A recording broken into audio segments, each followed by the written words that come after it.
Sweet B. Nhà nang mà chỉ ba này mà là. Gina tin. Welcome. Mà nó gọi lắm được men mà là. Mà nó đi mà là.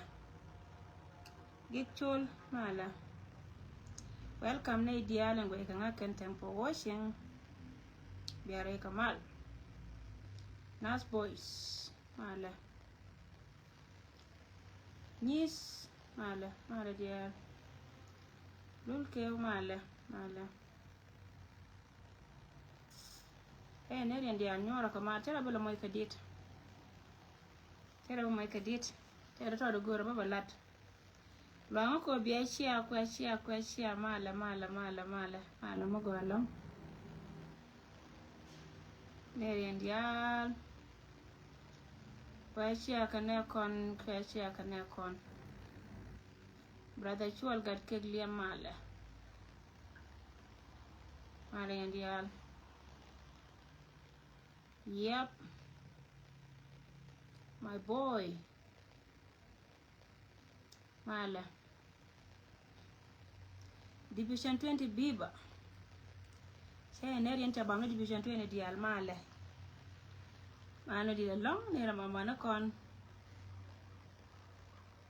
Mano galong.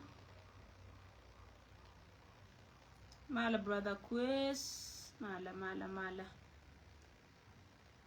Yep, brother Chod Moses mala. She nerka mala. Mano di long.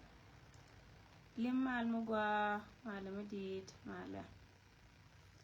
La mara dembuldar mala. Dembuldar. Mala she nerka mala. Ya touch mala mano galong. Kington mal mediti nerka mala SPL ma iwo biba. Bus mala.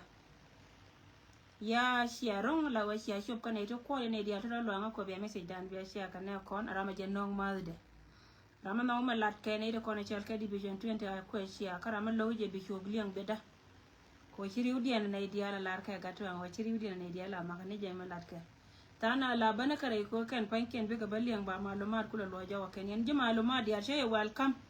nyora Kamal ka Division 20 ko ba ya bad break Division 20 anytime soon so na aje goto yen gui gwa ma gwa long wala yen malumar na biya ga lo jaw kana ideala konde ndiar ga kuidor na ka gari mana mama ne mana tin kone chal ka ga dial mana ne tin kone we nga pintin chal ka jite ka tenga ga dora ken ke ner ka malo ko ndial ko ndo kontinre mondan ke leo an babarar gwa me ka ba to ka ripona tin kono chal ke gornas ta ka gorna na kono ci ba ne ka gwa ma bare je na kwale jone yego ko ka ci aka ne kon te ka ne kon ci ba ti gor ka jikien mo no go social media cha kon logan tama ne tun wana kan ci ka ba kala tela ran telephone ci ma ne ka bu ci ma ne telephone de tentara ante te ka gwa na te tin ko go cha kon riaw dor scenario ne me ci korci nyinga 2013 te ka pam disu mana ci daw pinka kore da na ci to dai mon ka jino so dan tira marin ka ringde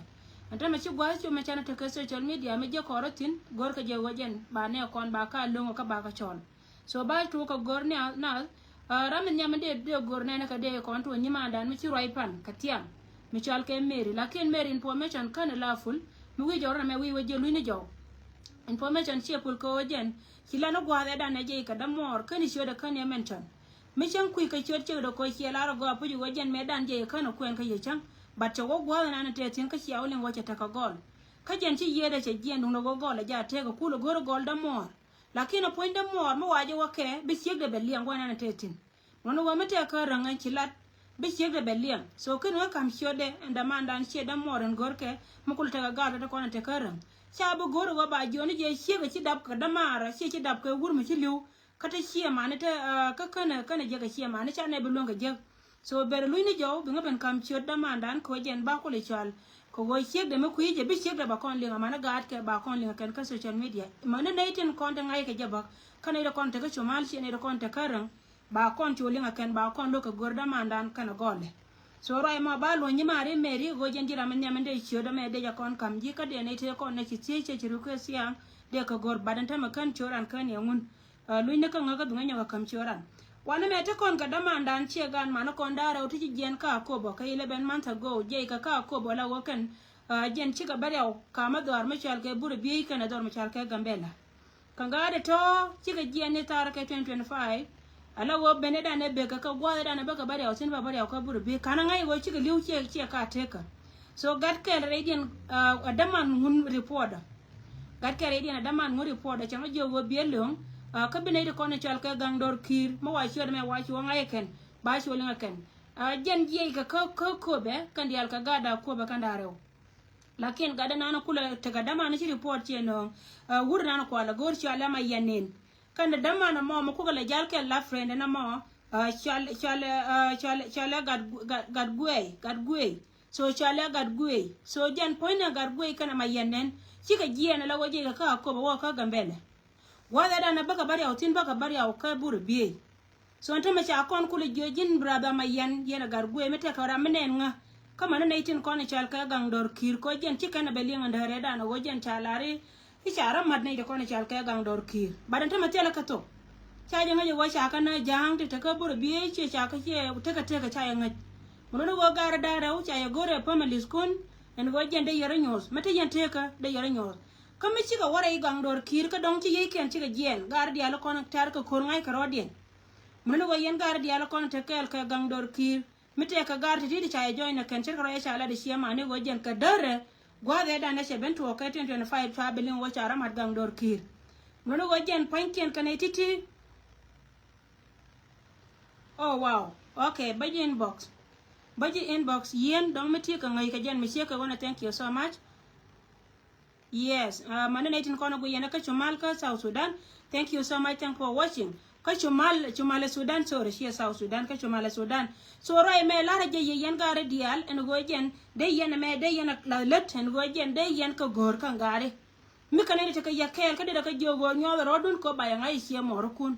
De yen ka jo nyo rodun ko jen baya ngai sie morukun.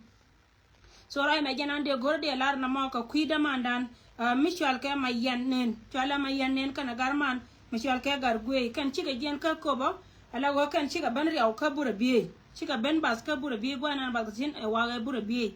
so ray mo jenan be kan arar ka kanaitin konan chala da wojen ba ka gor ko an loko be information am biya pas ka biya ne kon ba tin kona te gwala mo te ka tino jen biya ka chola leren go especially yen kwar na kona chal ke kwar gang dor kir de yen goro go jen de yen lad me de yen nang ko wojen kana mate ka kel ka yede yen ka jogo de na inbox ken ka de cho balar chi mana ken so ray mo jen na gora balar kon min dong de na bawti na ku contribution na let kon has gone to continue wojen ba ye local information method ka kuine na content kon to dar mi chal ke techa na ga panji jar county kana tana ro kon ta kama na mo ngan che ray ka kuida de na me baray ka panji jar ko panji jar county dan so me cha announce ka cha laran wojen chi na ga panji jar kuidan kon je South Sudan Pla ne te koken to gwa te katino kana ito koken to gwa te katino te ka duel wal ka ten michal ke te dan ko ne ko ne chal ke jikien te ka duel wal ka ten michal ke te dan mala yana ne la lo yeri de mani chianga chi wo na rai changa wo kon te dan che chit changa wo dor che chui kari dia la ko ne chana lat ko la de me chi ko ne be baton wal ka ko ni chi tore lo ka te tini won chi ko kon la de ni won dung do ko ne ko ne chal ke jinal che bi ben me la nga wa jo ne ko ne wo je ne nang ne me nang me sit ba non kon lari ye laro go kui me matane konte ka tina terki na konte ka tina kui da diana ma matia ka ne bas kono jen gor ka loga ken ko chi ne de kono chal ga ji ku changwa tin cha te dan cha lora ken dor ma chal ka pa ni jar county chi be choptin kan gwa te ka tina we ne na ko kien ka jen chot ka ne ke muno wa jen ta ma gor ka je go kon ne de kono chal ka ji ken de ne lo ko jen te ka ne te be bot ken long Mugia kon ka kuidor ka gor kon e pujen won dor bana je logon dial kon te kontin katin dial tin kon te latke so chana bidwal ko wajen poinde chana bungwa ko wachire me che ben ka kon e kon chal ke jidur chana be pol chana le rodan so ne ti gor ka ilaja ken ka ilajien baje ko kon e chima go bena ne randa ka ilaj kan dial kan gadin dial kon chana ngwa te ka tino chuike ko wo bot ken ka ne te kon ne cha kula nang te be bot ken lo ti cha lo nang ka pa ni jar ka te kon te won me te ne te cha no ka pan ga cha ka no ka kub ne te kon de cha barka naser ko kure da ne be to dar mai kon ba cha ka nang ka kub an gwala mo ne te ko ne be bot ke na longa ka ne shwa kula lu shwa nang thori gen gwa ta ka tene cha gora ba mention cha kon kula chola ken ka gor ga je wajen bana te dan bana ngor kama bana jama yene dialo kono go yene gwanta yentin lana contribution ka kwiden ko jen mite kara mede te ka kane tin kono te ka boden be de kon loy den dan karodien ko ngi kane go men let ke chi men je ka re mo je kana ke dunde oran muno go chuon ka ke pujo de ka baka kon ga de kon jo kan chuin nei muno go jena la nen yena tama la boda ro ni chianga langan de ngwan ka de biet ko wajen de yo go chi ko dong mala ro ja gwa me ka yene dialo kono la no ye mete nyiti ti ngwana na chi ngwanga ye de yo go chi do yena nga shejen lakin ko go dor kan dor ka ne tin kono kwale chole ji duotin chari ka je ka kuidan la nga jo ka ken la nga jo ka ken ko ga nan jaw dien ba nga jo ken go jin la re wona metene tama kan ne ko to gwa mo yene ko dialtin kono te gui gwa dial ko de yentin manaka la ne contribution ka kuidien te ka ne dan wol bakel de ben no gwa da ne shir kan ka ne dial to chi nyen ken ti ga chop ka chop na ne chi chop ka aje no kula te barcha ta ne dan do ke ne dan wan cha ga long ko ngai kono wodel wane ne ko kentin kono la wana atin ka yo wana na wana atin ya so wana na wana atin ka yo ma naka ala jen cha be ko ko wana cha la nyal ko ko wana cha la nyal ken ala wa cha la ran ka kente me ko kono ide kono cha ka jina chui kono lo ko ka ne to me chen kit na ne dan wol ba kel mi chira ndo lel ke 2030 kan yo to mi chi ko ben ni aram ke cha bode cha je longa ken nene la ngode jena la lunga kon ka community so la ne contribution ban dia la kon ta kon sina na ramishi anen antama ba cha go ba go gwana na teka tin teka karan mi chi gien mala doctor la ramo doctor matakel ka medan ba ka ko be ja kel ka ngada mo gad kel mala le ka kon kel ba ne meta ka ko be tu nono wa chele jen ba chele ka tanan teka gadan e pol bi rai me jena ande gorde lar kon mi chi ka wona wajen lana ka kuine na kontin kone cha moy ka bon ma naka mila boda ka roi chi go ko je chi dor chui lakin lane bande rodan ying loy ko ne tin kon loy dan ke dundur ko wajen bana ne kon bana ka lo so na ma jena ande gorde nyoka kam kon de chum na ma dong yen chi ren ma do den de pe ni ren ma cha lat anya mare nyaro jo ta ka ti mi te ti ni japan ga kana ne de kon ta ka bentiu en way yen tela re dun gan mi chi ka pol bi be lan mi chi ka la ke pol bi de la de sakar fight ngan ba nyoka me pye je ne mi chi ne kon mi chi ga jian ta kana ga pani jar county chi pol bi do ka ko be so anta me chu na da long ko wajen mi cha waje ka duwar ba to ngana ga ka dar ni ne de kon ni chal ka jitaran trading kan ro ka to ro ga kon te la pa ko ngaken bi ngana bi ka ja ka chi ga ja ba kan chi ga waje kan ro kon ko kon la da bum ga kuidien mi la gore je won gwa ma tana te ka tina be na ro yin kwan bete ka ambiro de volunteer kana ide kon ngai kala social media bititina gwala ma ko jin bu kula wan ka bu kula tet kan ko kana ide ala content tin te melat ke kan anta mi cha waje ka dola je ka jina ka pol bi na ka ko be ba do kula go gor me bu kula ga ngana ka pani jar county rai me la je yene ide kon chal ke ne tin takel kanas ne ide kon takel kana tin ta yana cha kana kan mani yen ji duar ga duar ka pani jar tane idun ka ga ti ci gor de lan mi ci la ke pol bi de lat so na me sakar fight ko kon ga nuari fana dwal ko wajen dene lat ko rodan dene lat na me ko wajen go ku ngana ku ko tobre jam akel me lo ne to kon la family tinan sia ga chui sia ga nganya do che chui manen yana ma ba ya kula to nuari ngan che chui ko go go na ci dor ben ko ku lok ba ngana kamra te ni nas ka je ni yo mo wa ko wotop la wete me la di roda na ma che jogor tin nan tin atin tin bebe tin kono kam garate ni ken kana ide kono chal ke family be ja long sia mar te ka te tin wan te lat kana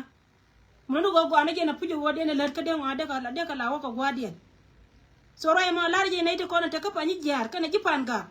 go mai ro kana ti bite kel ka jiboni kina be le banka lo mum bina le de la go ba ngai go chi ka la ke pol bin te me kina breathe ajena lo family skon kiana na te me woje la no marar changa chieng mi ci da be jiek changa chieng mi ci ga de liu changa chieng mi ta ga na mai nor be ka norar ko wodi ko wojen ba ka be nyo jiken be te karame te ka 20 be te karame te ka tende kana ide diara ton te me cha ka no te ne to ngani jiken kan te me ka lat ka pol bi ka ko be so go diala ko te kariya gore je go bana rodan mai kan de be lat ka volunteer ko kan ba kon kula lo kan antama la wona gor ka dubi chew la wona gor ka dubi chew to la be je longon wodi na de ka longa go ba ka lodi la bume longan wojen de na de ka lo idi ha ray me kama je yene de kono te penyen wojen ba di ala kono te ne kon te katin moy la kaneda bara volunteer be ko ka gang che ka pol bi yene de kon te ka pani jar county e county dan kono de chan ka jayu e jeno kulo we ka ne kon nono wo kana de kono ci wo ka ye tre dan ka gar pani jar te ci gar yen gar pani jar kana la de me dong na ci ne de kon ci ran ci wo kel ka shegde ci dong ci ran ci wo kel kaman me doan me tela we me bo nyu na ka social media moy ra karam ke ne bilet me bilat ba ngana ba kalat volunteer li ba kalat an bi commissioner do be ngai wone te totin kono te kel ka yamani mani mufta commissioner de ran koñ de let kel ka ne de kono chal ka jibone so na me message me kama ye ka wonte me kan ngo ba kala jab ka la wajan wana ne cha ka jikatin cika bangal chep ka goran la gorna ku mo beje roy ma kel ma de nyoko chep kon kala ni ma ra jo la ra jeta lo lon ko chene me chenen kono de kono te gwatul ko wana ko kwana kwa kala chuba ken te bay kan e ma ngwa to da mo mana ne de kon te ka pan ga gipan ga cha long je ntame gipan ga cha long je ko choyin te ka pan ga beje ka bay mi di de long ana tel karan mi shalo wojen nyu da na rek te kon te na te katin choyin te ka pan ga di de long along ko kan but ko kor ni to rai to da na ka kor ma bu yena te me che cha kor cha ka chongo ndi ala kon te na te katina gipan ga ka kor ko wote at kono te kel kan ne kon kan ci bit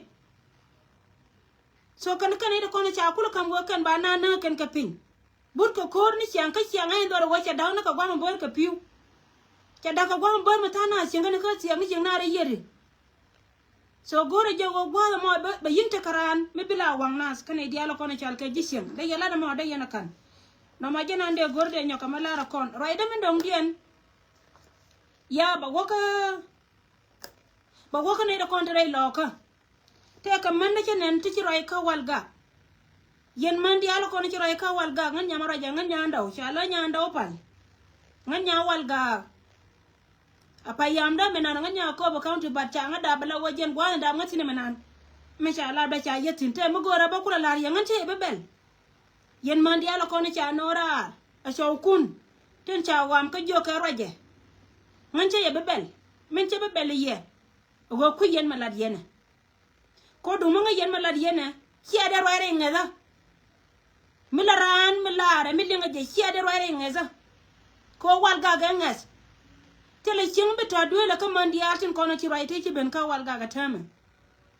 kame chol ka wal ga ci du mbal ko yen pan kun ba ya ko lo mo ko kon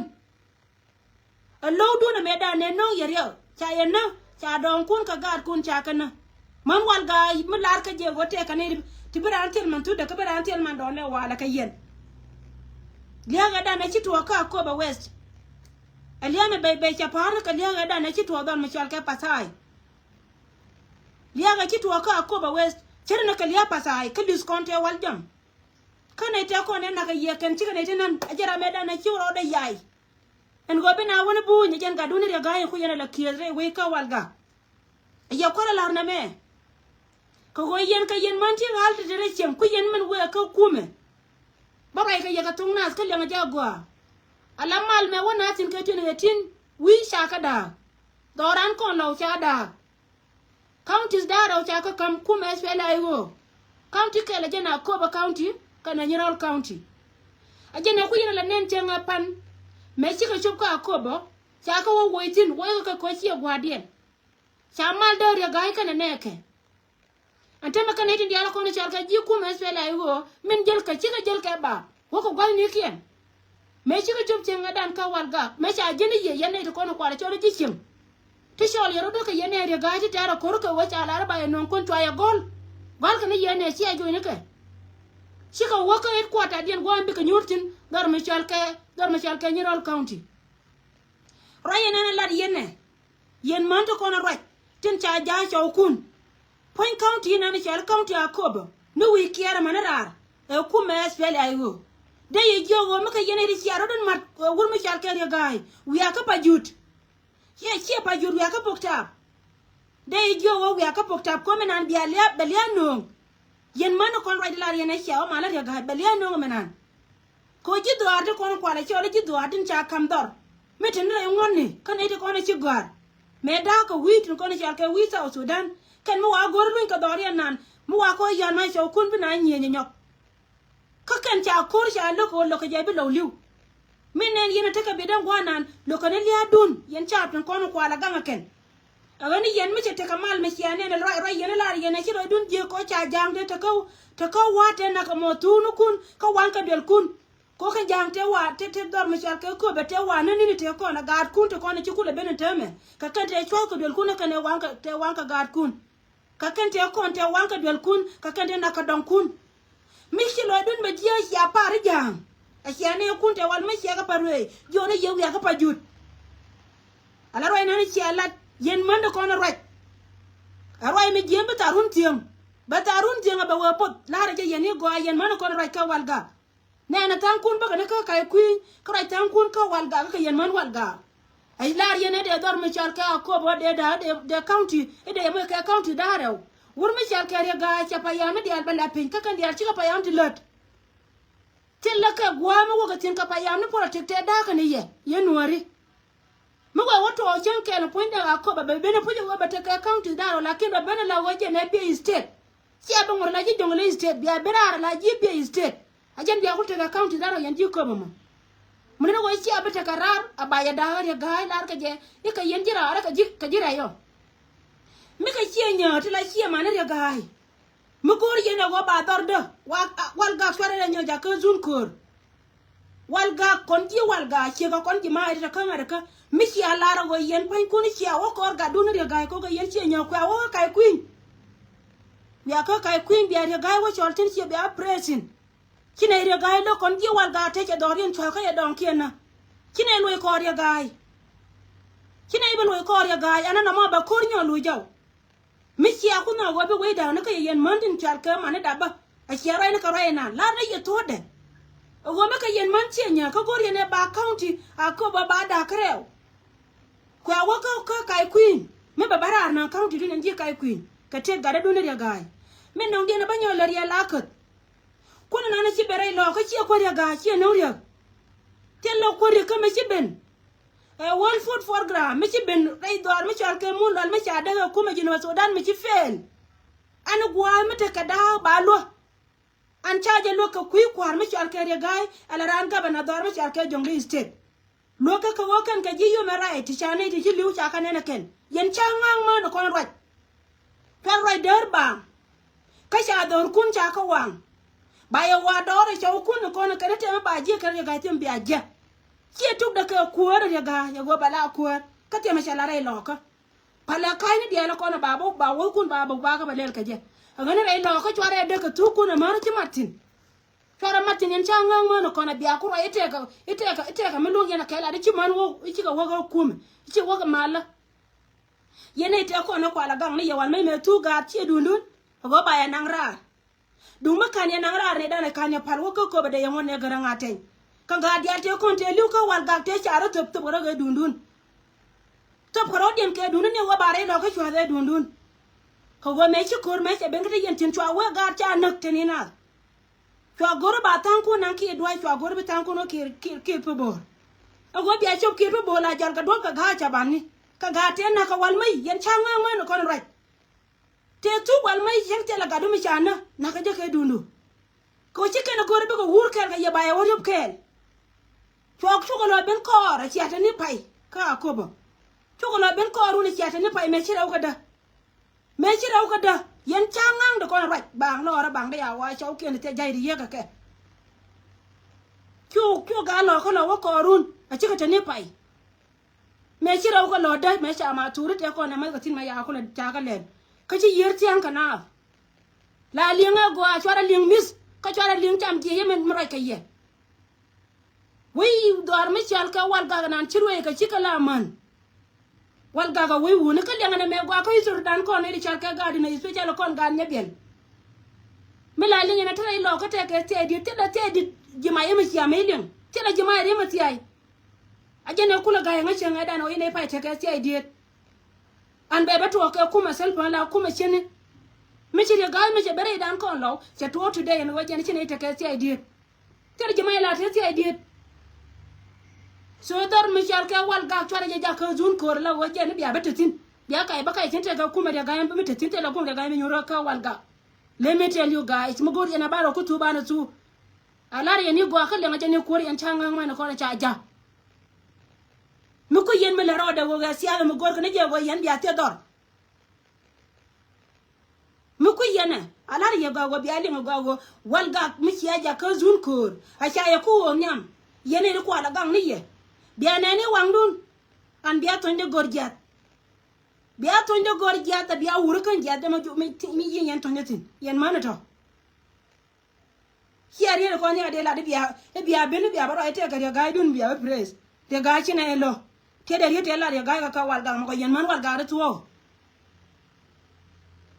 man dang bangwan te ko na ka ciga man kunu yen ji wal ga a cem tini rol ja go bango da ka man ku ko ga yen ji mai a cem tini ka ba ka ne te ko na man dang bangwan te na ka man ga liya ka rodien ciga man do arun ka wuna dia te ko na ka wuna do ne ponye na ci won wa te ko na ku da ka cem je insha ka ngada ka ka na wuna dandi to ka wuna wal baro ka rodien ka wal ga ka du man ko be man wara jule no man te da bara biya baro ya wala biya wal ga go to be la le yana ya ga dun ya lar na me bi ko ron ya ga ba jena ni chokunji ga chonga tiu ka wal ga nan mo go yana o kuilene wal ga nan alar ya ne go che wal ga ya ga che ne na kana mi ji kon ji mai dum ma che lo wata lo na ka lo wadini lo wata me na kon mo ko kon lo che dora da ka da mi ji te ka bor cho da kwa mi nyire chapa yang wal ga che lo ni pin chala ni zero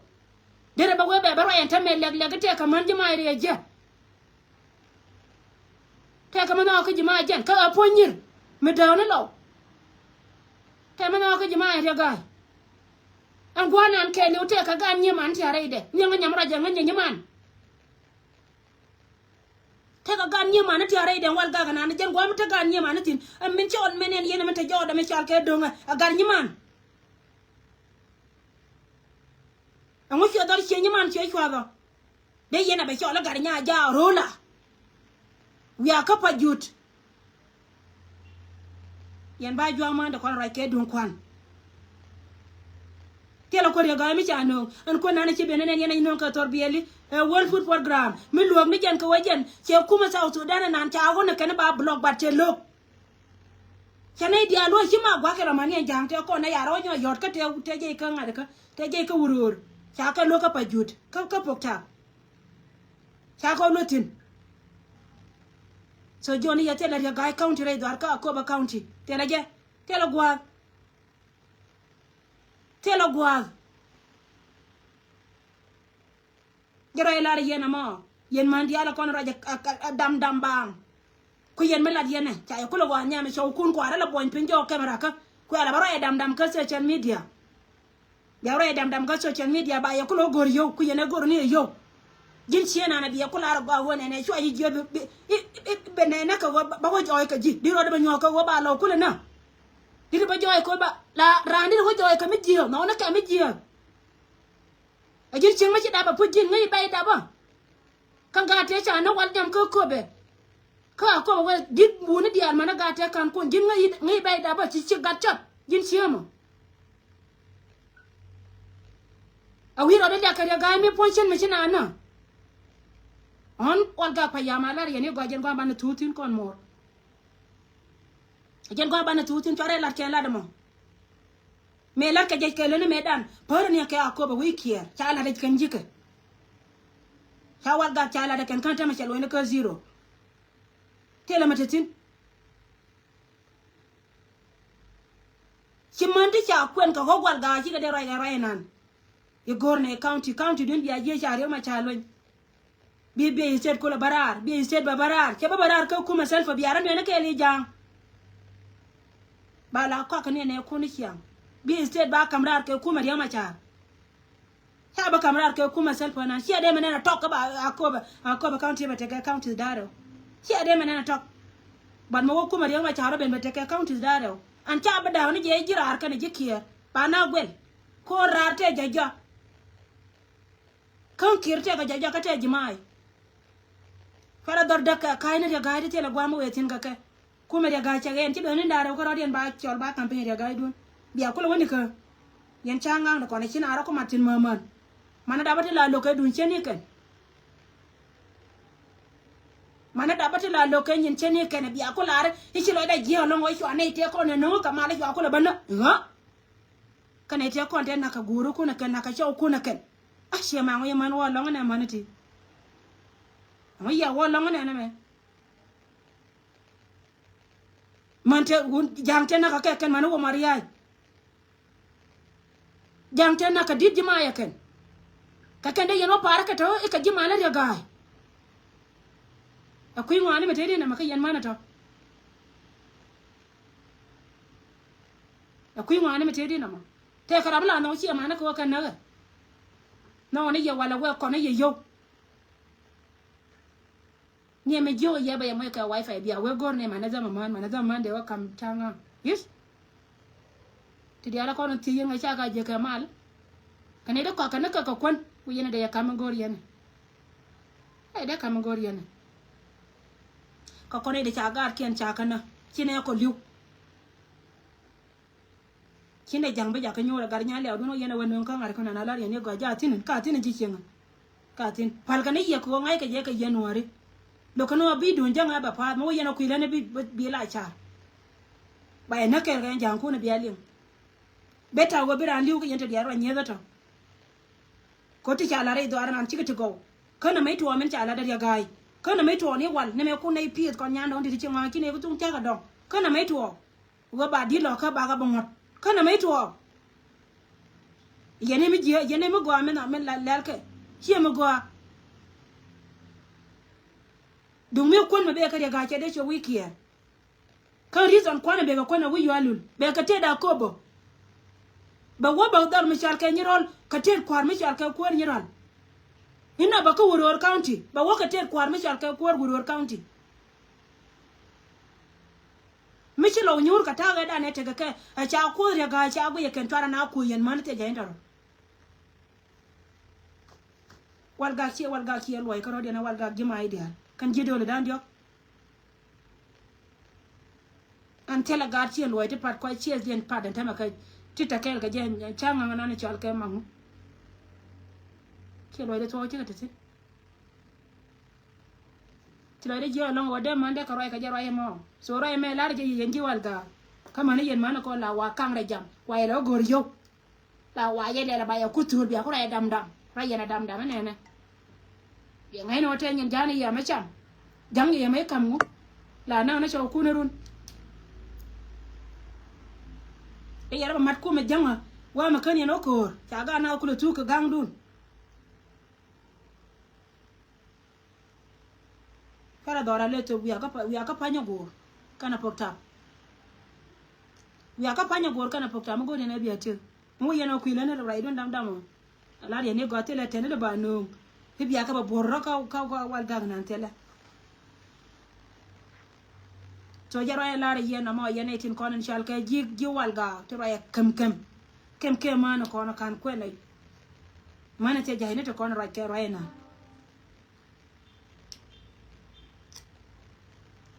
county don awa kam ye ka pokta yatin awa kam ye kia dora ne wa de ka roi me dong dina nande nyoka mat kon ya to ka ji wal ga roi na dina nande nyoka mat kon kanai te kon na cha nyen ken cha ko ngona kan ne di kon na chi nyen kon chi ga ben tru no .tv chen man cha la re manan kanai dang wal ken nai dang wal ken ta ji pa ye dan tin la lasman kana pa me so yene dia na to ko kun dia chi ga chu bat chu na cha ko kuma wajen cha ba nyoka chol ka social media bat ba ka ba lau ka ngada ka te ka gwa me cha ka latin ka na ka risi ne ken bai jo wo chi nyen kon chi ga chop ka kan chi ga wa ga jibone te kon te to la ka tin chi ga wa ka ne te kon la jibone te to ka cho dien ano kwa na ngot ka bana continue ko ne din dia la kon chi dor che pen te dadan wo la na dora na ka lo na gad kon te ka bot lo na gad kon te ka bot so ti ga kan kon ba go ne riet ka lo de te la long ka lo nga ko bia bi don bia sia ka kui gan kono gor ke wejen ba gwana te ka tin ba jangai ne do konen te ka dor mi chal ne de ci bal ka bur bi ga dana ma yanen Canada man tin kone ci bal tin gor ka ci ma na kien so lo nga ko bia gor ka yen gar gang dor kin mate karan nga ko yen bo thank you so much guys lo de te ko mala ko te kel ge ba ko garar pis ka yen dia na yen dia la par